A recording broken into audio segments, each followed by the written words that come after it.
players a map in game so they can use the roads. You don't need a map in game to use the roads. No value in trying to get me to do one of those. Not gonna work. Welcome back everyone, another stream. I missed most of this one because it happened at an odd time compared to usual. Incredibly early, my time. So, yeah, there's that. But I caught the last half-ish hour or so, something like that, which had a fair amount of useful information in it, as you can see by the length of this video, which I don't want to think about as I'm starting it right now. But anyway, first off, someone was asking for in-game map. The answer is no, as it always has been, and as sounds like always will be. So, yeah, just posting that here again, since it keeps being said. People have been asking for maps for ages, and the devs have said multiple times, absolutely not. So I doubt that's going to be changing anytime soon, but they've changed their tune randomly for apparently no reason many times before, like with the global chat thing, which they said firmly would never come back and tell mods, and then they said, oh wait, yeah, actually we changed our mind. The community servers can have it back if they toggle it on, stuff like that. So, for the time being, firm no on maps, but I'm gonna put it here anyway, because as we've seen, stuff can change at any point. So let's continue onward. I would love to show you all the Ceratosaurus crush. I'll see if there's another developer that will do it, because I feel as if he should be able to show it, because I was very impressed. The Ceratosaurus crush on a medium-sized animal is... That shit looks so mean. Like, it looks so messed up. You just coming out of the trees and hitting a medium animal with a crush on a T-Rex is gonna be pants-shitting horror, and I'm excited. Let's see. Let's just do a dryo real quick. Does it flip it around? No. It's kind of like, It's kind of like the scene in Jurassic Park where the T-Rex goes to bite the Gallimimus and misses it the first time and then gets it the second time. The difference is that the T-Rex gets the player and or character the first time. So you get bit, dragged a little, and then the bite, like the Tyrannosaur kind of realigns himself to get a better grip. But you very much get pulled along with the Tyrannosaur. You don't get a choice. You're going on a little bit of a maybe 8-meter journey because he's still stepping forward. It's bad. It's rough. I'm going to assume, from what he's saying here, he never showed the T-Rex crush earlier, considering why would he be describing it now if he did, and he didn't show it after this. So if you're looking specifically for the Rex crush, as far as I'm aware, it hasn't been shown yet.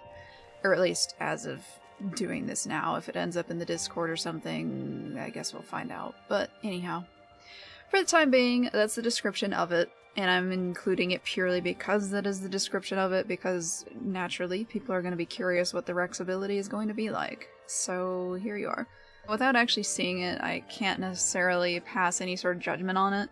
The Rex and Gallimimus scene is pretty iconic, I would say. I have a gif of it in your Discord and use it every so often. Granted, it's sped up a little bit, and it's just the part where he's thrashing the Gallimimus around. But, I mean, yeah, it was already there. I didn't really have to search very much. I think I just looked for Jurassic Park Rex and it was there. So yeah, good choice for that sort of thing, I suppose. Granted, there's more to it than that, clearly, but, you know, a classic. Which pretty much follows the usual line for Rex stuff in this game. They tend to follow decently close to JP, which again, I can't blame them for, and I'm not complaining about it. I'm just saying it's going about roughly in line with what we expect. Not much more to say on that, since again, we can't exactly see it. So I'm just gonna move on from that. Sounds neat, but theory and practice, very different things. So I'll withhold saying for sure whether it's a great idea or not. Until, you know, we actually see it.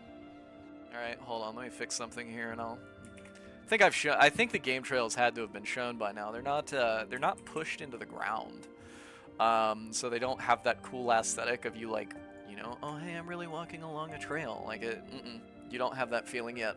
But the trails are there for players who run through the jungle and are like, hey, how do I get out? You get a couple of trails that are going to, if you follow them, probably have some useful things along them inside of the jungle. And there's a conversation that's happened. I promise nothing. Absolutely nothing on this. But it's been speculated and brought up internally that we should probably have a larger swath of the jungle that is considered like the heart of darkness of the jungle. Like, hey, this is jungle, and this is jungle for a really long time. Like, you will get lost in here. Game trails or not, you will get lost in here. And then possibly cleaning up the rest of the jungle to make it just a smidgen more viewable. But otherwise, like, hey, if you go in here, this is where the big horrifying stuff is at. Maybe so much so that only the big stuff can go through there. But that requires repurposing a region of the map. Yeah, Fangorn style. Yeah. Fangorn Forest. Hell, might even get a little Mirkwood in there. Gosh, I hate jungles. Anyway, we have game trails apparently coming soon. TM? Question mark? He was showing them off during the stream, and I cut most of it because it was a lot of useless dialogue alongside footage I'd be having to put up for very long periods of time. So I just have the important parts. He talks about the game trail. I show a little bit of it during one point, and him talking about, well, if you walk forward from this point, you'll run into another one. Stuff like that. So I've included bits and pieces on the game trails, but I'm not going to show the entirety of him walking down a game trail because that's a significant amount of time, and there's no need for that. The map is essentially the same, there's just going to be areas with dirt in it now, and you guys will be able to find that pretty easy. So, I mean, there we go. And it wasn't even looking the way it was supposed to because Nanite was messed up, which he'll explain in a while. And there were some other things glitching and bugging and all this other stuff, so yeah. Then there's Advanced Darkness Jungle TM, which he will also talk about a little bit later. He said he won't promise anything, of course, yet again.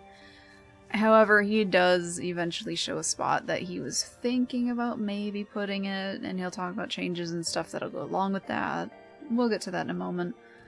My thoughts on it, I don't like the jungle anyway, so I wouldn't be touching that area of the map. I do not care. I don't find dense foliage you can barely see around to be entertaining or fun. Like when I play Trudon and all I can see is grass, I don't need that, but as a larger dinosaur. Like, what is the point when you can't see what's going on?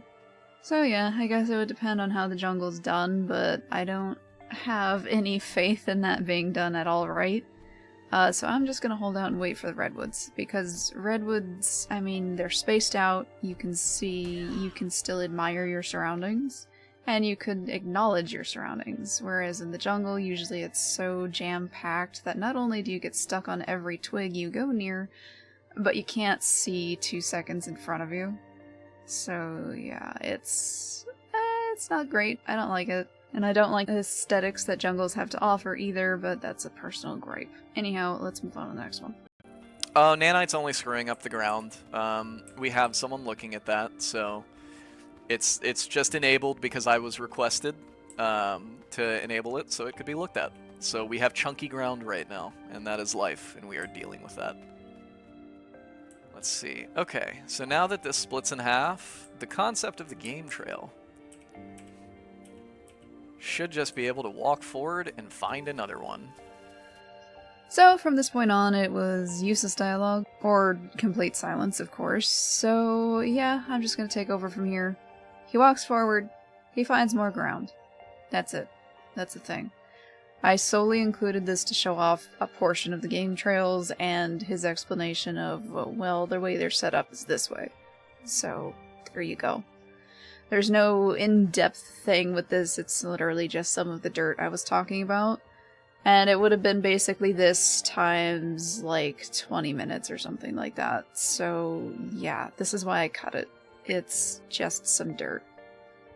So you won't be missing too much, rest assured. However, I did want to show at least a portion of it, because I know this is a change to the map, and he's explaining, you know, a way to get out of the jungle. So if you found yourself in the jungle and you're lost and confused, follow the roads and eventually I guess you'll get out. Very handy, very nifty. It's always good to have ways like that, and it's good level design. It reminds me of, I'm gonna use Left 4 Dead as a reference because, I mean, they're really good at it. The map Swamp Fever in Left 4 Dead 2, it could be considered very confusing in many ways because of just how wide some of the areas are, and you can easily just wander off course. So if I recall from the developer commentary, the way the water moves is the way you have to go. So if you stop and look down at the water, it's all flowing a certain direction. If you go that way, you'll go towards your destination. They have other hints like this in other portions. Usually it's something like a light or whatever marking where you should be going or where you should draw your attention to.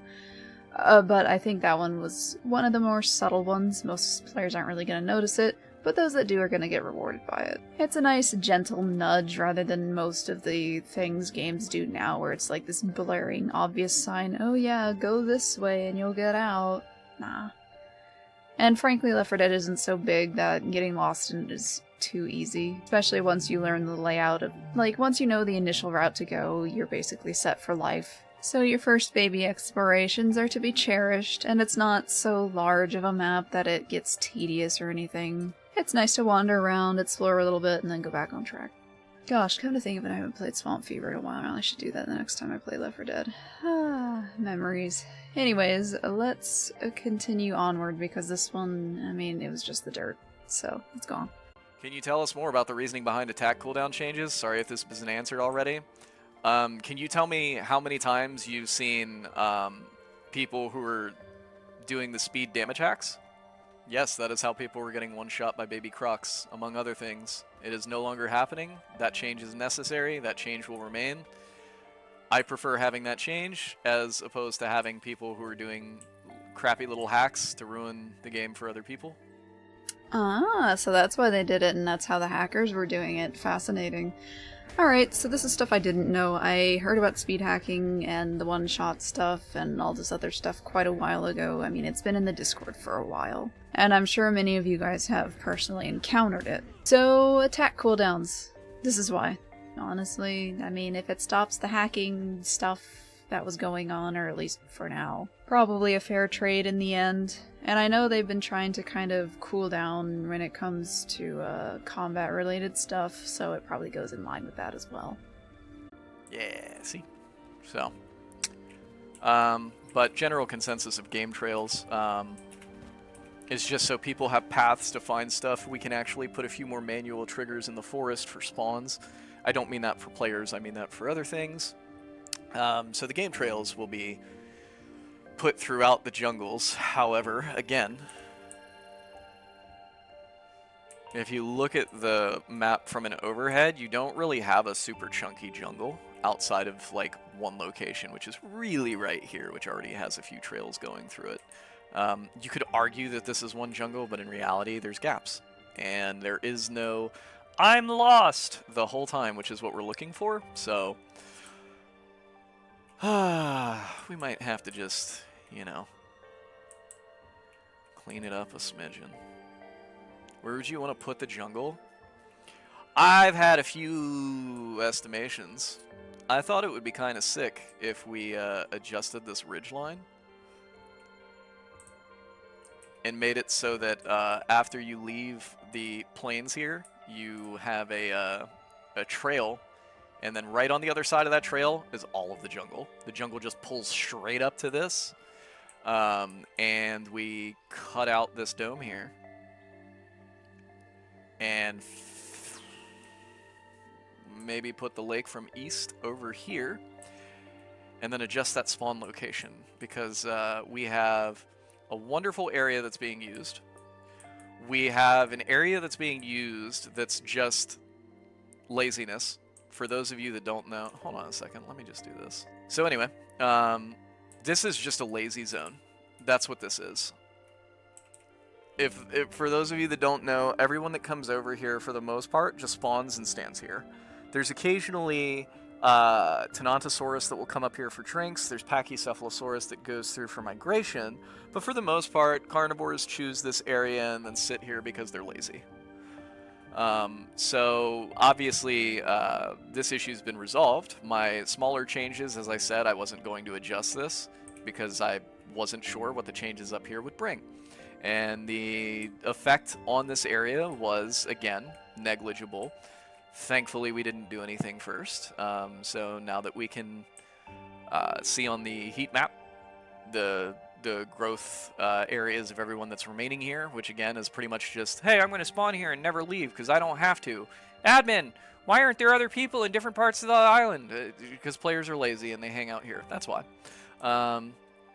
So that'll have to get moved in some way, shape, or form.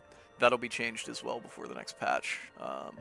Or not before the next patch, with the next patch. I just don't know what exactly we will do to the fullest extent.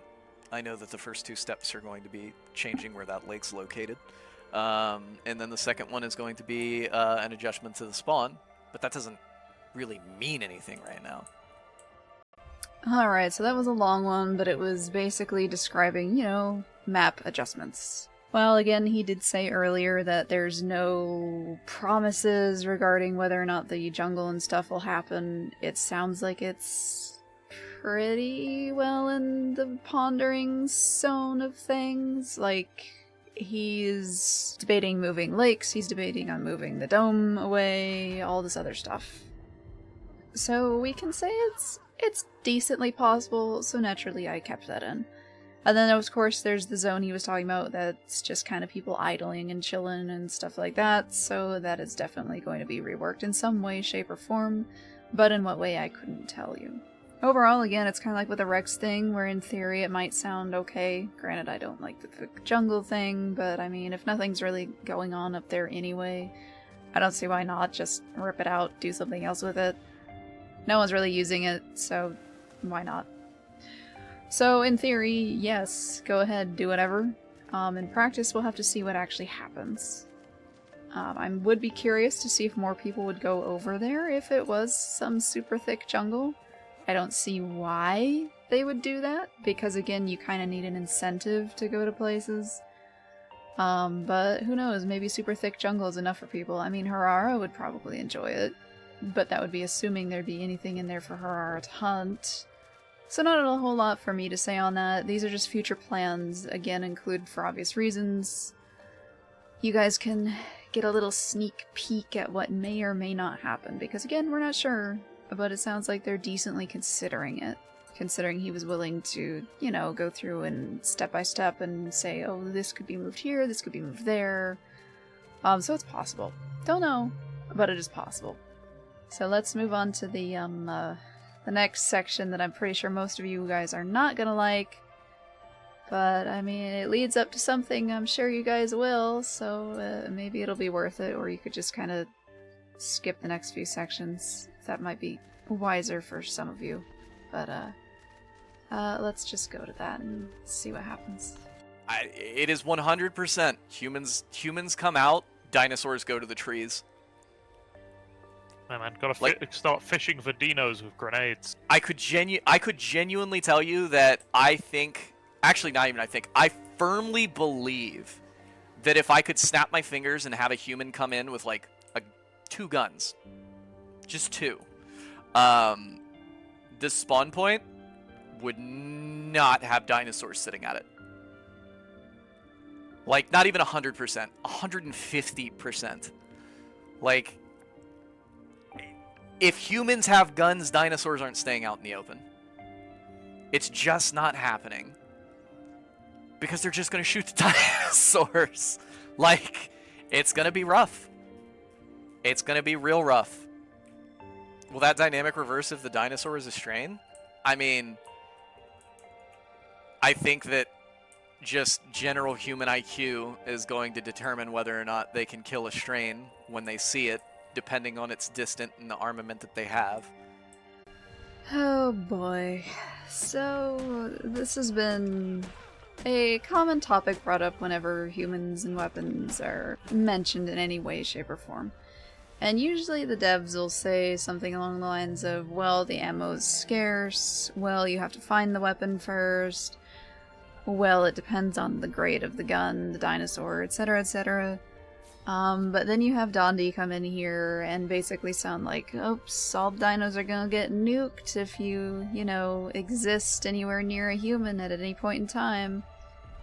Which is, definitely something. Even things like moose, for example, take a significant amount to take down. And you have to hit them just right, or else they're basically gonna shrug it off. Like, they're no joke, they're very hardy creatures. So I imagine a dinosaur is much more so, depending on the size, of course. Like, if it's a Dryo, then good luck. But if it's something like a Stegosaurus, which is large and lumbering, you'd think you'd have to hit it, in the head or something, so it actually goes down. But, who knows? I guess it'll depend on how much the bullets do, depending on where they hit. And if it's anything like dinosaur hitboxes, I don't have any faith in that either, because we've seen the tip of the tail scenarios where you get bitten on the tip of the tail, and you take so much damage you just kind of perish. Which naturally doesn't make sense, but it is what it is, I guess. So if bullets end up being the same way, where you hit the tip of the tail or the stego's, plate up on its back, I can imagine that would also just delete you, I suppose. So it depends in the end how they end up doing the weapons and all that fun stuff. I've said before, I personally don't mind the introduction of humans, because as long as I get to play as the dinosaur, I'm very happy.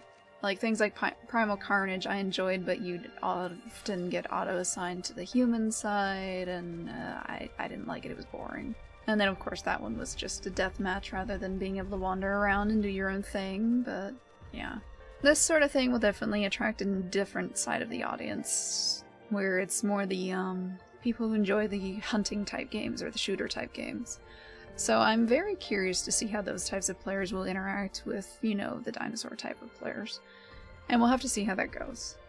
Balancing is definitely going to be fascinating to observe during this point, as with all things in this game. So, yeah, we'll have to see. It definitely doesn't sound too good now, and he's gonna make it sound even worse here in a moment. But the way he describes it is certainly different from how others describe it, where it depends more on the caliber, and he does specifically mention a few times if you have a big enough gun. But he'll also just make it sound in general that, oh yeah, the existence of Rudy Tooty point and shooty will mean dinosaurs end up having to hide all the time. Which is frankly boring, but we'll see how it goes. I think in reality it's going to be a little bit closer to what the other less dramatic devs have said, where ammo, I should say, not armor. Ammo is going to be incredibly scarce, and naturally gunfire will be very loud, which Dondi does say, but again, one moment. So you're going to have to be very careful about what you do and when you do it. I would like to believe it's going to be a little bit closer to... I think they were relating it to Tarkov, something like that, which I haven't played, so I have no knowledge of, but they keep trying to emphasize this is going to be scarce, you need to be careful with your stuff, all that sort of thing, which I have a little bit more experience with, having seen how Amnesia the Bunker works, and how, ammo is incredibly scarce, and if you use your gun, then you're going to attract attention from big things. Well, thing in that one, but in this case it would be multiple things in the area at any given time. Like, even a Dryo could come up and just kick you in the butt. So we'll see how it goes. Again, it'll depend on balancing and all that fun stuff. I think there's definitely ways that this could go very, very good, and it could be great. However, as we know, there's always ways that it can be not so good, so we'll see what happens. I'm still going to be on the side of it's going to be a little bit less dramatic than he makes it sound. However, if it does end up like he's making it sound, then I have a feeling the unhumaned servers are going to be a bit more popular. But we'll see. Anyway, let's move on to the next few bits, and then go over those. Gunshots going to be heard from a far distance, like the one... Yes. Yeah, guns have to. Okay. Yeah, guns have to be heard from far away. I've said that for a while. How do sauropods, which had difficulty hiding, defend themselves against guns? Are you going to be a sauropod? Because otherwise, I don't see the concern. It just seems like you could just and shoot the sauropod, and you have a big enough gun. Down it goes. How will big slow dinos handle humans with guns? You have coverage. Go getting it. Alright, so I already covered a decent amount of this in the prior section. However, the sauropod mention was a little bit interesting. It does make sense. Again, if you have a big enough weapon, you know, you can take down something large. And they won't be able to hide either for the most part. So there's that. Earlier, like, during Discord conversations and stuff, people would often wonder more or less what was the point of a sauropod. So you have this very vulnerable, you know, baby class, or baby time, I should say, and then you're basically immortal once you get big. What's the point? Well, this might end up being the point, aside from things like maybe Giga, depending on how they do it, which may be able to prey upon larger sauropods, or strains that may be able to prey on larger sauropods. Again, I don't know. However, having the threat of being gunned down, I guess, is one such thing. However, I guess it depends on if the sauropods are played or not. Like, really, really big ones might just be AI, which I think Kissin has mentioned possible, or possibly being in the past.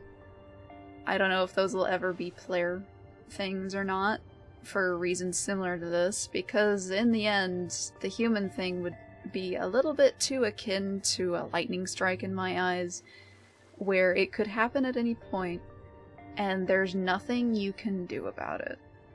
I think when it comes to death in these sorts of survival games, like, yes, there, and he's gonna go into this a little bit later, so I guess I should save it, but nature's not fair, and things will happen. Like, a bear can roll down a tree and land on top of a rabbit, and the rabbit can't really do anything about that. There was no chance.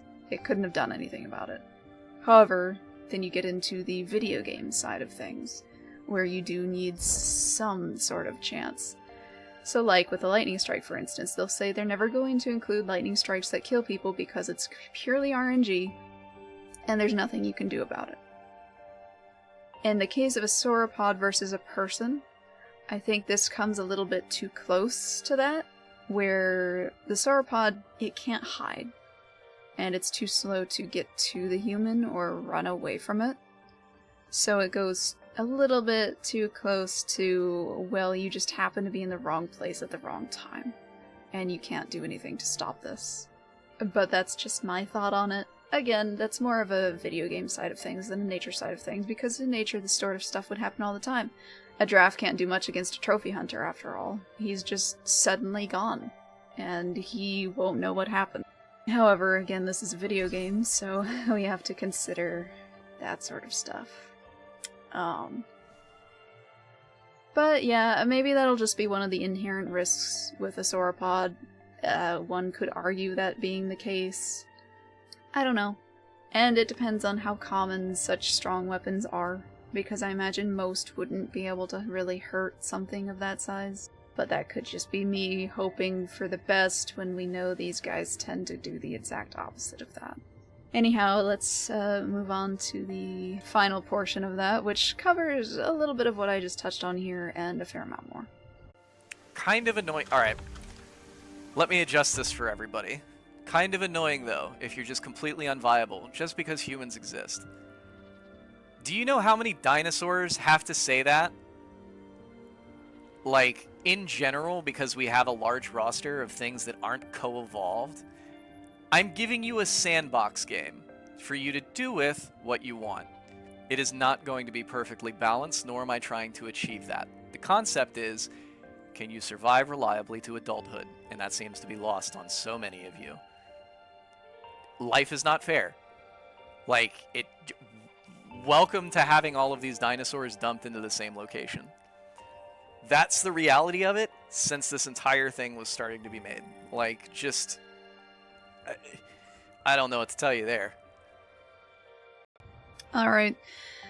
So there's a lot of this I do agree with. The fact that this is a survival game, and there are small things and there are large things. So inherently, there will be advantages and disadvantages to each one. If people are going to play this like a deathmatch, which a lot of people do, then yeah, Troodon doesn't stand a chance against Dillo. He's immediately outclassed in every way, shape, and form. The thing is, can Troodon survive?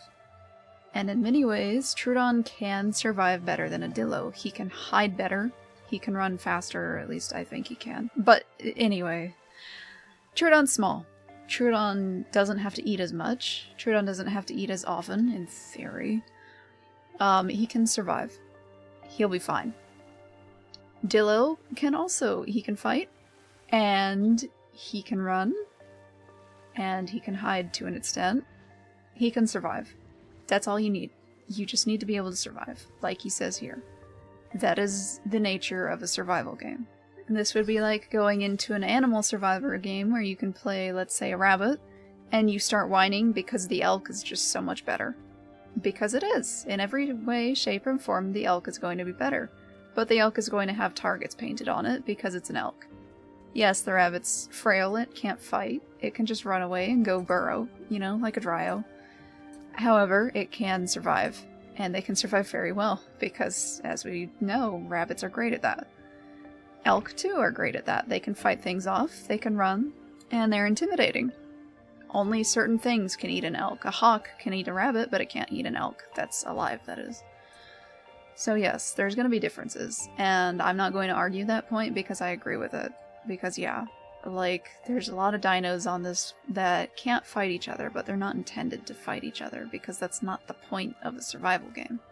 So pushing that aside, because it doesn't matter, there are portions of the sauropod thing, however, that do touch a little bit on the RNG factor I mentioned before, where sauropod cannot hide, and it cannot run. So we ask, is it fair?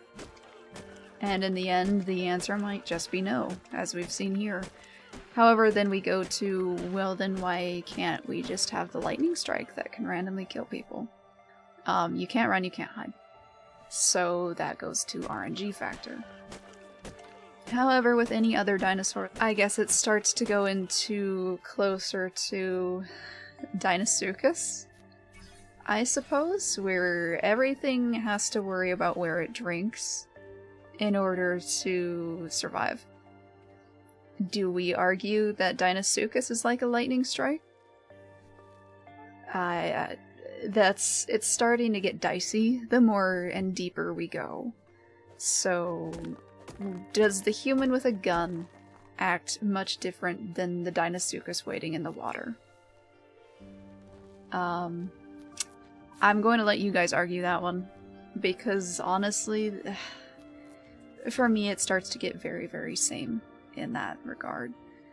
Like, at least the human has limited ammo and is very, very vulnerable in and of itself, and it's going to make itself vulnerable when it attacks you by alerting everything in the area. So if you're in a pack and one Utahraptor dies, the others can, in theory, avenge its partner, or its packmate, whatever. Because shooting a moving target is going to be significantly harder, which is another thing. Getting a moving target is going to be harder. With Deinosuchus, you go up to the water and you aren't going to see it unless you saw one in that area earlier, so you basically have to assume it's there. And your best bet is taking a small sippy and then moving away and seeing if anything happens. However, depending on how close the Deinosuchus is, if there's one in the area, if, you may still end up getting caught. And at that point, there's nothing you can do. The Deinosuchus is not vulnerable, because nothing's really going to be able to do much to it in the split second it takes it to grab you and pull you under. Yeah, I think you guys more or less see where I'm going with this. How different is it? There are definitely differences because there's the range and all this other stuff, but at its core, a sudden death that you may or may not be able to prevent, is what I'm getting at. The cover of trees can be used, just like moving away from any area near water.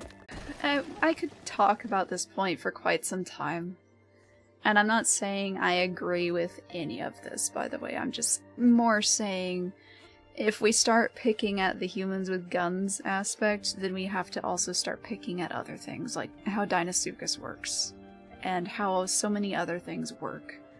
Because it falls into the can you prevent it and is it fair category.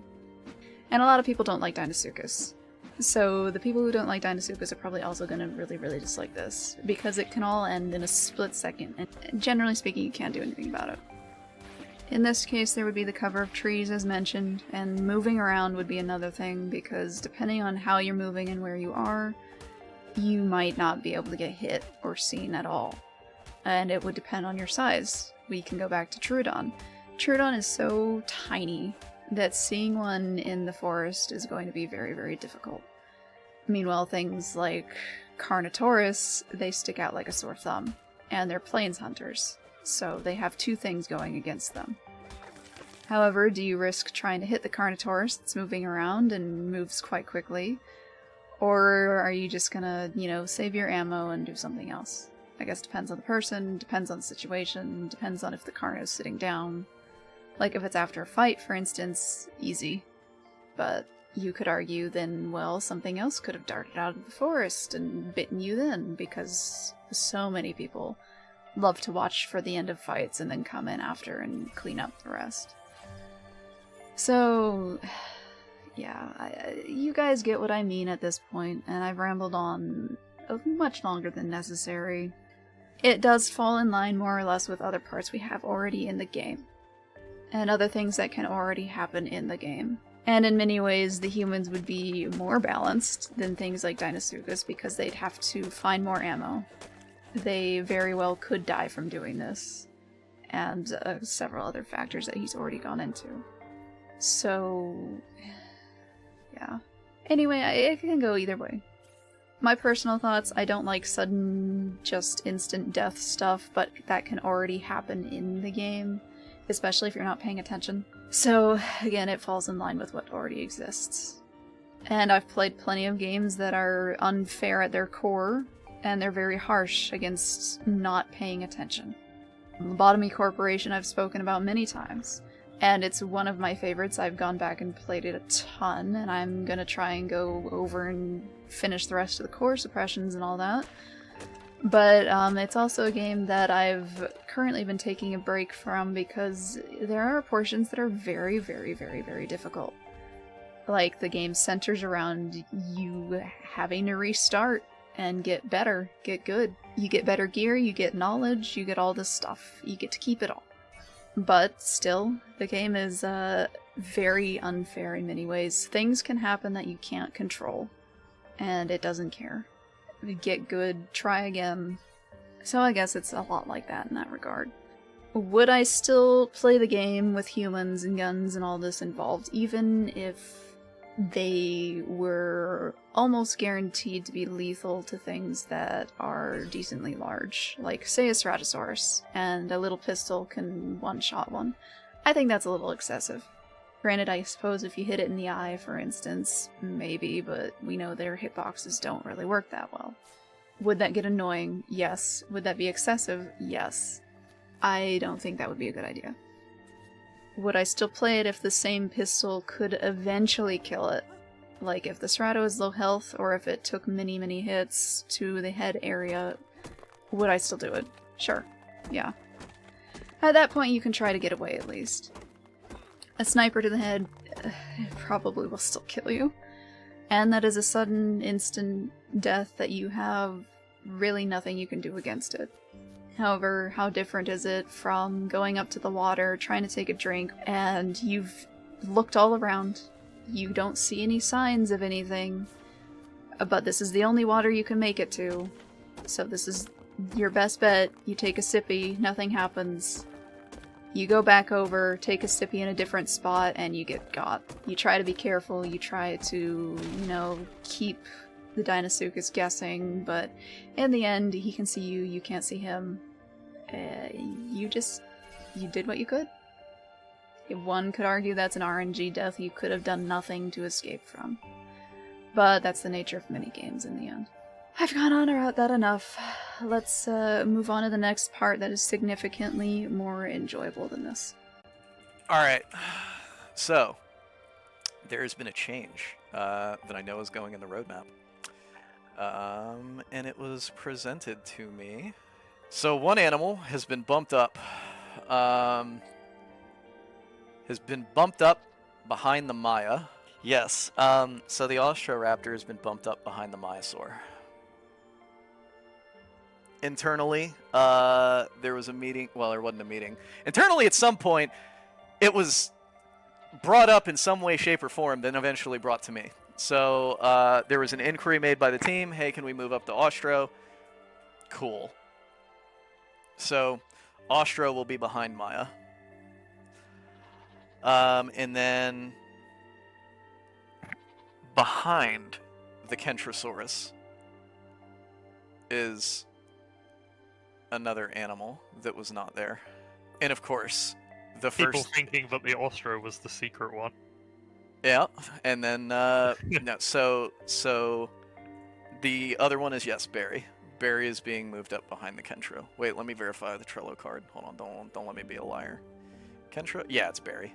So Baryonyx comes after that. So your coastal boys are definitely going to be rolling up. So we have that coastal area I was talking about. Hold on, let me fly backwards to it because I don't need ESP. Hold on. Alright, cool. So there you go. Austro and Bary have been pushed upwards. So you'll probably see this touched up a lot sooner than later. So I cut out portions of him just toying with chat, trying to get people to guess what it was. Cut out other portions of long pauses, didn't need stuff, blah blah blah blah, usual. We have Austroraptor moving up, and we have Baryonyx moving up. Great news. Fantastic. I have absolutely nothing bad to say about these things because, frankly, yes, we've needed more stuff in the water. People known we needed more stuff in the water. I love to hear it. We all know I'm not a fan of Austroraptor, but I'm still going to say it's very good news, because that means, hey, more playable things, especially ones in the water area. So after all the grumping and groaning of the prior section, I finally get to say, heck yeah, something very, very good. Baryonyx is a charming design, and I'm excited to see how it ends up looking in the game. I'm very, very excited to see what they do with Bary. I'm excited to see what it does. I want to see what its abilities are, I want to see how exactly it looks, what kind of skin patterns it can have, all the fun stuff. I don't play Deinosuchus and I haven't tried the Pingu, but I would be tempted to take a look at Baryonyx depending on what kind of stuff it can do. He looks very interesting, I like his design visually, overall great things. I want to see it. A little something to get excited over after the prior section, which I didn't want to go over that as much as I did, and I did cut quite a bit. It's just goodness.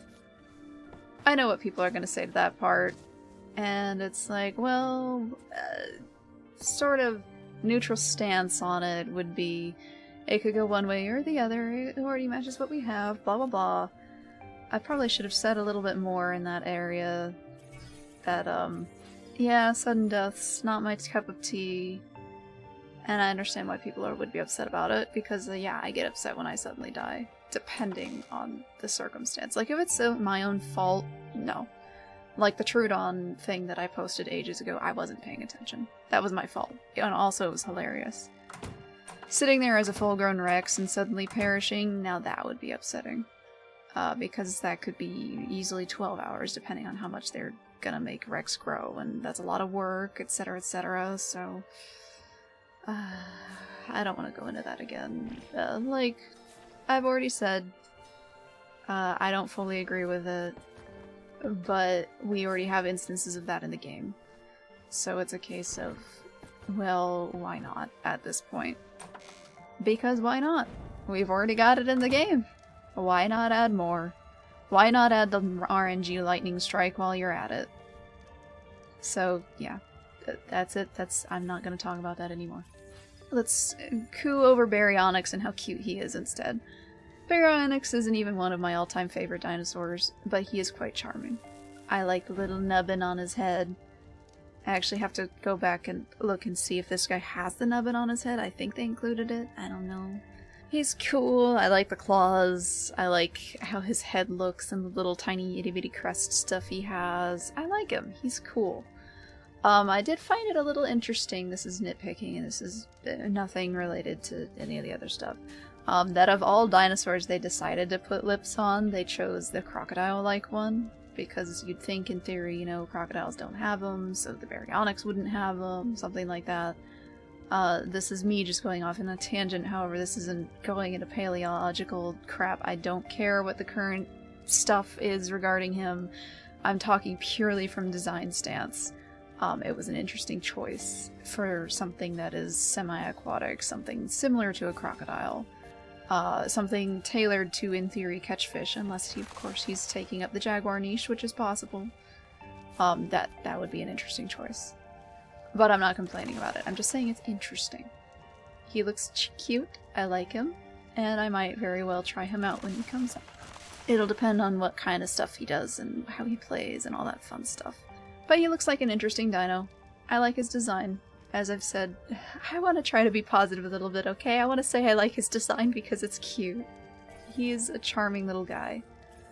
I just went on like a 10-minute rant about something being not so pleasant, but can still be argued has its place in the game, so I'm gonna go on a little bit of a repetitive, he looks cute for a moment, just to have some nice points to this video.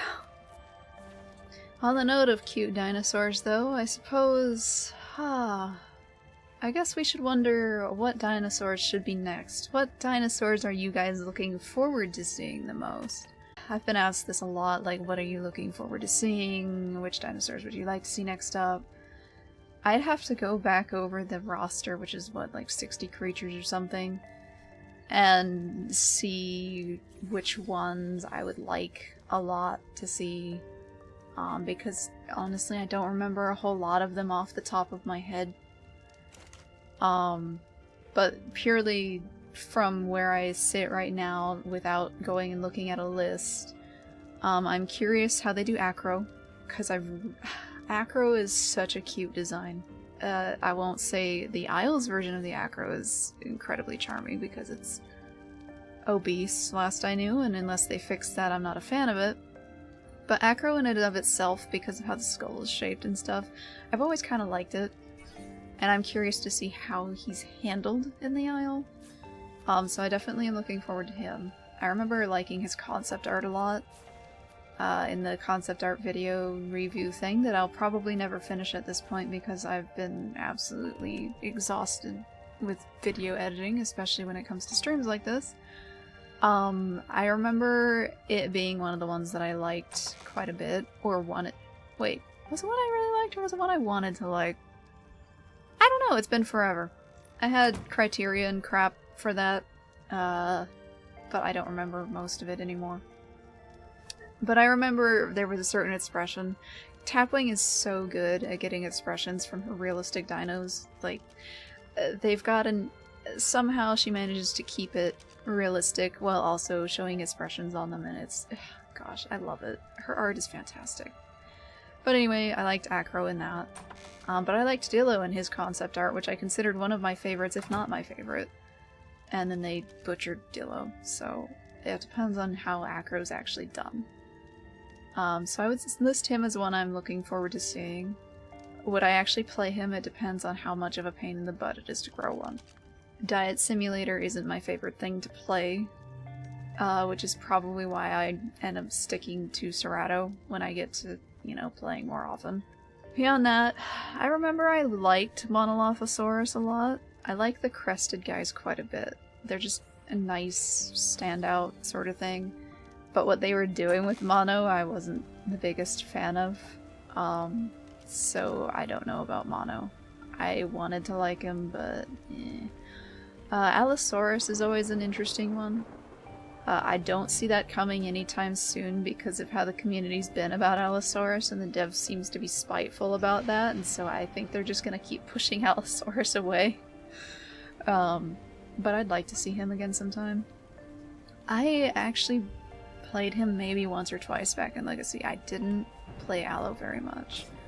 But I like his crest. He's charming. I like Cerato more, so I'm a little biased. But Allo was pretty cute. So I'm looking forward to seeing him again. I do want to see where they take Giga's design. I'm hoping they do a little bit closer to Legacy than the new one, because I didn't like the new one, but the Legacy one, I loved it so much. It had such a unique shape to its skull and everything. I just really liked how they did Legacy's Giga. I don't know what they're gonna do for the more recent one, but off the top of my head, that's all I can really think of. I'm not too picky. I have some of my favorites in already, whether I like it or not as they stand. And we'll see how they end up doing other creatures. Like ones like Minmi and... what was the... there was a little tiny head buddy guy. Not the... like a little itty bitty dude. I don't remember his name. I always got it mixed up. You guys know the one. But anyway, those two were really cute. I don't know if I'd ever play them, but they were charming, and I would like to see them around. Hopefully you guys have dinos that are coming up soon. I know a lot of people really liked Bary and Austro, so hopefully you guys are going to be happy with the news. The Allo fans, unfortunately, are still going to be left cold and alone right now, but I'm hoping someday you guys will get him. It'll be nice to see him around again. But anyhow, let's end it there. Have a great day, night, whatever time you guys end up seeing this. And goodbye! Thank you.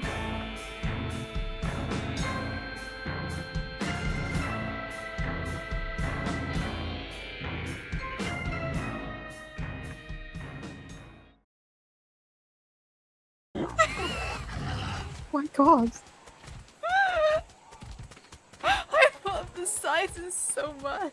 I want those friggin' hybrid guys. I don't know. Gosh, I think that is. I didn't think I've never seen one on a beach before. Is that a babe? That's a babe. Oh. I was like, Is that a baby? That's a bit.